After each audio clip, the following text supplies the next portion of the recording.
Sayangnya Radit serta kedua orang tuanya sedang tidak ada di dalam rumah. Tak lama kemudian, mereka mendengar suara teriakan Radit yang berasal dari sebuah gubuk.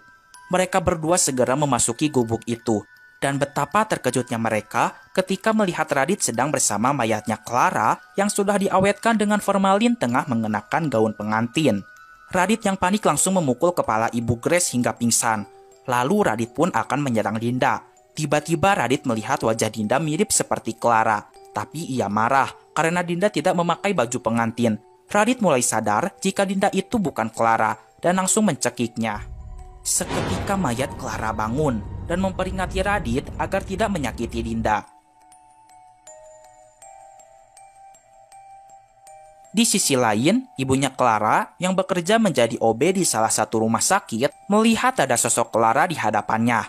Ketika akan mengejar, seketika ia tertabrak oleh ambulan. Keesokan harinya, jasad ibu Clara dan Clara pun dimakamkan secara bersamaan. Ketika di perpustakaan, Dinda menemukan buku harian milik Clara dan juga sebuah jangka. Di kelas ia membaca buku harian tersebut. Buku itu menjelaskan jika Clara dan Mila adalah sahabat baik. Clara sangat senang memiliki teman seperti Mila. Mila orangnya sangat setia kawan dan memiliki solidaritas yang sangat tinggi. Hingga suatu hari, Mila jadian sama Radit, anak dari penyumbang dana terbesar pada Yayasan SMU Permata Putri. Ia sangat senang jika Mila bahagia.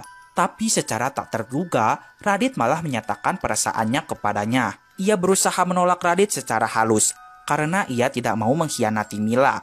Mila akhirnya tahu jika Radit menyukai Clara, tapi Mila malah menyangka jika Clara lah yang ingin merebut Radit dari dirinya. Mila marah besar sampai memutuskan tali persahabatannya. Ketika hari-hari menjelang ujian akhir, Clara tidak bisa konsen buat belajar. Ini semua gara-gara ia memikirkan masalah antara dirinya dengan Mila dan Radit. Mila akhirnya membunuh Clara menggunakan jangka di bangku depan kelas pada malam hari.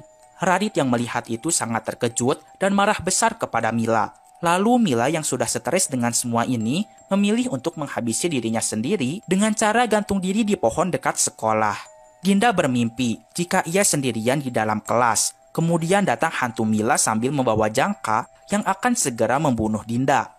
Tapi hal itu digagalkan oleh arwah Radit, sehingga semua insiden bangku kosong telah berakhir. Di rumah sakit jiwa, polisi menemukan Radit sudah tewas karena gantung diri. Pantes aja tadi arwah Radit ada di mimpinya Dinda, soalnya Radit udah mati Slur. Di sekolah, suasana pun terasa menggembirakan, karena semua siswi SMU Pelita Putri berhasil lulus dengan nilai yang sangat memuaskan. Clara juga ada di dalam daftar kelulusan, karena pada setiap kali ujian, suka ada satu lembar jawaban yang lebih. Dan mungkin hantu Clara suka ikut ujian, yang tentunya di bangku kosong di dekat meja guru itu.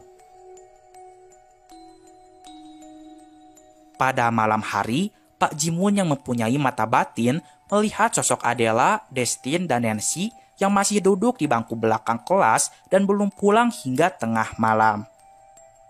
Dan film pun selesai. Nah, itu dia seluruh alur cerita dari film ini.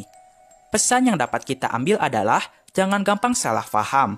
Apa yang kita lihat belum tentu benar-benar terjadi. Oke lah, segitu dulu aja video kali ini. Mamang pamit dulu. Keep enjoy and see you.